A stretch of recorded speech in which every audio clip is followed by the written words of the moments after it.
طاہر صاحب ان کی جتنی گفتگو ہوئی ہے نا بھٹی صاحب کی، اس سے جو بات مجھے پتہ چلی وہ یہ کہ آپ کے لیے شاید اگلے الیکشن میں جو آپ الائنس بھی کرتے پھر رہے ہیں، ایک تو مہنگائی کا تو ہے ہی آپ پہ سارا وہ، لیکن جو کرپشن کا پرسیپشن عمران خان صاحب نے بنایا اور آپ کے کیسز سے ابھر کے آیا، وہ بھی چیلنج ہے آپ کے لیے. عمران خان بھلے چیلنج نہ ہو، بھلے وہ جیل میں، بھلے اس کی پارٹی فارغ ہے، لیکن یہ تشخص جو ہے عوام کے سامنے آپ کو چیلنج درپیش ہوگا. اور آپ کو لگتا ہے بینگ اے لائر کہ الیکشن تو اب کھڑے ہیں 8 فروری کو، تب تک اپیلیں سنی بھی جائیں گی، ہیئر آؤٹ بھی ہو جائیں گی، اور نواز شریف صاحب کی سزائیں جو ہیں ان سے وہ باعزت بری بھی ہو کے کوالیفائڈ بھی ہو جائیں گے الیکشن کے لیے؟ دیکھیں پہلی بات تو یہ کہ پی ڈی ایم کوئی جماعت نہیں، جیسے آپ نے کہا وہ ایک الائنس تھا. تو غیر فطری عمل کے نتیجے میں جو مارز وجود میں ایک سیاسی جماعت آئی، ہانک ہانک کے لوگوں کو بھیجا گیا، کسی کا کان مروڑا گیا، کسی کے بازو مروڑے گئے، تو وہ اپنی جگہ پہ موجود ہے، ریکارڈ کا حصہ ہے. جتنی تیزی سے بنی تھی اتنی تیزی سے ٹوٹی ہے. جو لیگل کیسز ہیں، لکیلی کیونکہ میں ان لیگل کیسز کو خود دیکھتا رہا ہوں، تو یہ ڈے 1 سے شروع نہیں ہونے.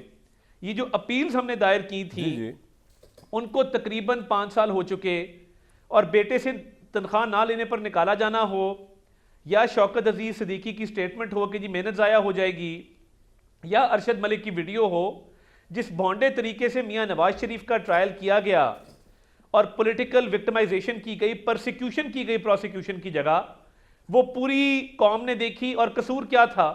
نواز شریف کا قصور یہ تھا کہ وہ 2018 میں مہنگائی 4% پہ چھوڑ کے گئے تھے، ڈالر 115 پہ چھوڑ کے گئے تھے، پیٹرول 100 روپے پہ چھوڑ کے گئے تھے، بجلی 12 روپے یونٹ پہ چھوڑ کے گئے تھے. یہ قصور تھا نواز شریف کا؟ یا یہ قصور تھا کہ 12 موٹر ویز بنا کے گئے تھے اور 12,000 میگا واٹ بجلی لگا کے گئے تھے؟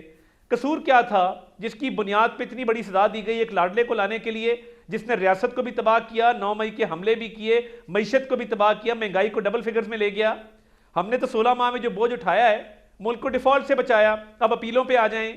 مریم نواز شریف صاحبہ جب بری ہوتی ہیں ایون فیلڈ کے کیس کے اندر، تو کہا جاتا ہے کہ جی ان پہ معاونت اور اعانت کا الزام ہے، چیک کیا جائے کہ انہوں نے کس کی معاونت اور اعانت کی تھی، اپنے والد کی. کیا وہ جرم بھی سرزد ہوا جس میں معاونت اور اعانت کا الزام ہے؟ جواب آیا نہیں. اور پورے طریقے سے سارے ایویڈنسز دیکھے گئے، وہ کیس ثابت نہیں ہوتا تھا.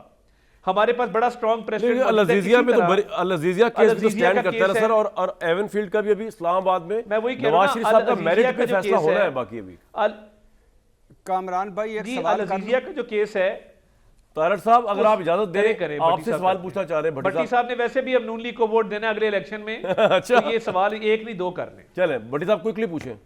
مجھے لگتا ہے ان کی انکلینیشن لوکل بیسس پہ نا، حافظ آباد بیسس پہ بات کر رہا ہوں. جی بھٹی صاحب. ہاں اس پہ تو طارق صاحب کا بنتا ہے، اور اگر نیشنلی دیکھیں تو فردوس صاحبہ کا بنتا ہے. دونوں کو ووٹ دینے کو دل کرتا ہے. اچھا ایک بھائی جان گزر گئی ہے، ورنہ میرے حلقے میں آپ کا ووٹ ہوتا اور میرے آپ پولنگ ایجنٹ ہوتے انشاءاللہ. ٹھیک جی. اچھا بھائی جان، میرا سوال یہ ہے کہ صرف میں ایک سوال پوچھنا چاہتا ہوں، وہ یہ ہے کہ اگر عمران خان صاحب سعودی عرب سے یو اے ای طیارے میں ہوتے اور ان کے بابر اوان اسلام آباد ہائی کورٹ میں ہوتے اور وہ پاور آف اٹارنی جمع کرواتے اور توشہ خانہ میں ایک پیشی پہ نہ جاتے اور دونوں عدالتوں سے ریلیف مل جاتا، تو طارق صاحب کیا کہتے؟ اور دوسرا، طارق صاحب کا جو 16 صفحاتی اسلام آباد ہائی کورٹ کا فیصلہ ہے، اس میں پیرا 31 کی طرف توجہ دلانا چاہوں گا، جس میں انہوں نے کہا کہ عطا طارق کی جو پاور آف اٹارنی ہے وہ مینٹینیبل نہیں ہے اور سپریم کورٹس کی ججمنٹس کے اگینسٹ ہے، کے مطابق بھی نہیں ہے. اس کے باوجود جو ریلیف ملا ہے، تو یہ پاکستان کا انوکھا لاڈلا کون ہوا سب سے؟ جی طارق صاحب. سب سے زیادہ عمران خان ہوا کہ جس کو لانے کے لیے پورا ملک تباہ کیا گیا. کسی کو لانے کے لیے ملک تباہ نہیں کیا گیا تھا، لوگوں کو منشیات ڈال کے جیلوں میں نہیں ڈالا گیا تھا، لوگوں کی بہن بیٹیوں بیویوں کو عدالتوں میں نہیں گھسیٹا گیا تھا. اور اے سی اتار دوں گا، کھانا بند کر دوں گا. سر یہ کہانیاں کامران بھائی سن چکے ہیں، ایگریڈ میں ان کے ساتھ ہوں. نہیں کہانی نہیں ہے، لیکن آپ کو کہانی لگتی ہے نا، آپ پہ گزری نہیں ہے. ہم نے تو دیکھا ہے 4 سال کا ایک لمحہ ہمارے پہ جس طرح گزرا ہے، وہ ٹھیک ہو.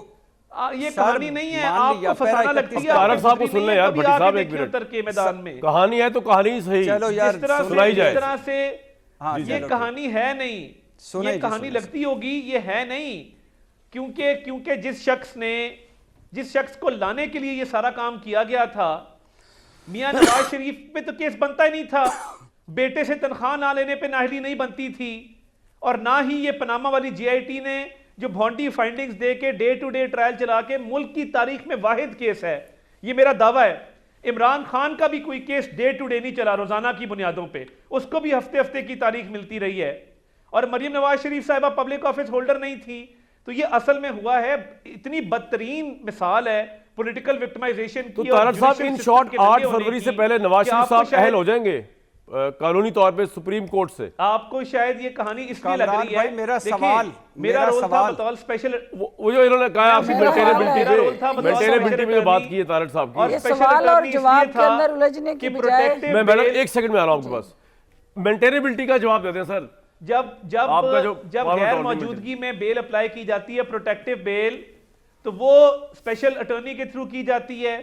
ٹھیک ہے. اور وہ جب بیل مل گئی فائنل آرڈر پہ، کیونکہ وہ خود آگے، تو وہ نان مینٹینیبل اس لیے ہوئی کیونکہ پٹیشنر خود آ گیا ہوا تھا.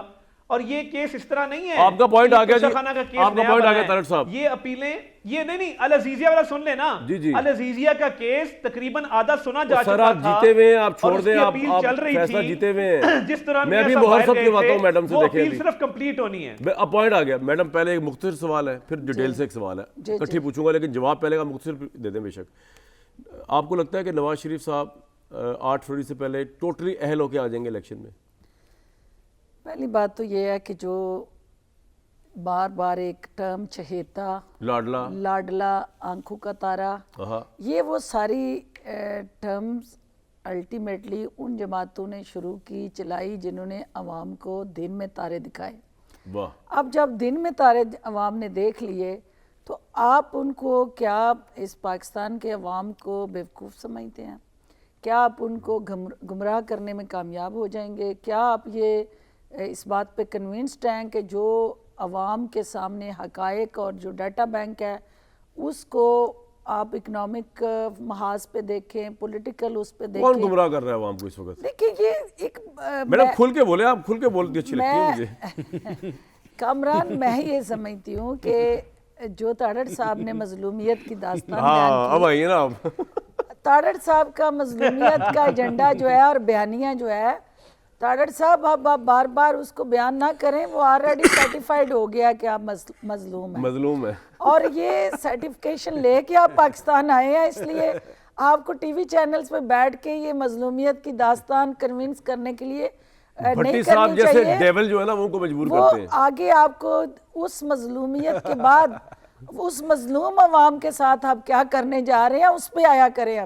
اب آپ اس مظلوم عوام کے لیے جو کوئی گدڑ سنگھی، اعلیٰ دین کا چراغ رگڑ کے پاکستان کو اچھا میرا سوال نا 8 فروری یک بدلنے کی کوئی ترکیب، کوئی ترتیب، کوئی حکمت عملی وہ قوم کو سنائے کہ ہم جناب میدان میں آ رہے ہیں، ہم یہ کریں گے. اچھا میڈم بتائیں نا آپ کی سیاسی کیونکہ یہ مظلومیت کا درس جو ہے اب قوم کے سینوں میں پویست ہو چکا ہے اور وہ تیر کی طرح پویست ہوتا ہے جب وہ یہ سناتے ہیں. یہ روز کربلا برپا کر دیتے ہیں. یہ روز کربلا اور کربلا کا جو ہے درس کربلا جو ہے وہ بھی ساتھ بولا. لیکن میں آپ کو کس طرح آپ کے پوائنٹ پہ لے کے آؤں کربلا والے معاملے میں. کربلا اور درس کربلا. اب سنیں میرا پوائنٹ دوبارہ. انحراف نہ کریں. 8 فروری کو نواز شریف صاحب اہل ہوں گے آپ کی سیاسی بصیرت؟ یس اور نو. پھر اگلا سوال ہے میرا آپ سے. دیکھیں میری سیاسی بصیرت یہ کہتی ہے کہ میچ ابھی پھنسا ہوا ہے اور یہ اسی طرح پھنسا ہوا ہے جس طرح ورلڈ کپ میں پاکستان ٹیم کا سیمی فائنل میں جائیں گے کہ نہیں والا بیانیہ پھنسا. نہیں اچھا ایک بات بتائیں نا، اس میں تو یہ پھنسا ہوا ہے نا کہ جو آسٹریلیا ہار جائے، نیوزی لینڈ ہار جائے، یہاں پہ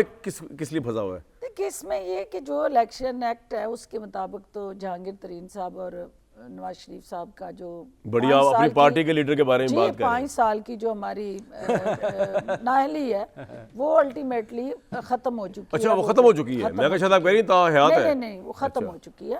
اب ریٹرننگ آفیسر اس کے ساتھ جڑا جب نامینیشن نہیں میں اس کی بات نہیں کر رہا، یہ جو العزیزیہ وغیرہ والوں میں تو کنوکٹ ہوئے نا نواز شریف صاحب، وہ ڈیفینیٹلی ابھی تو 8 تک ہو جائیں گے، نکل جائیں گے پولیس رات سے.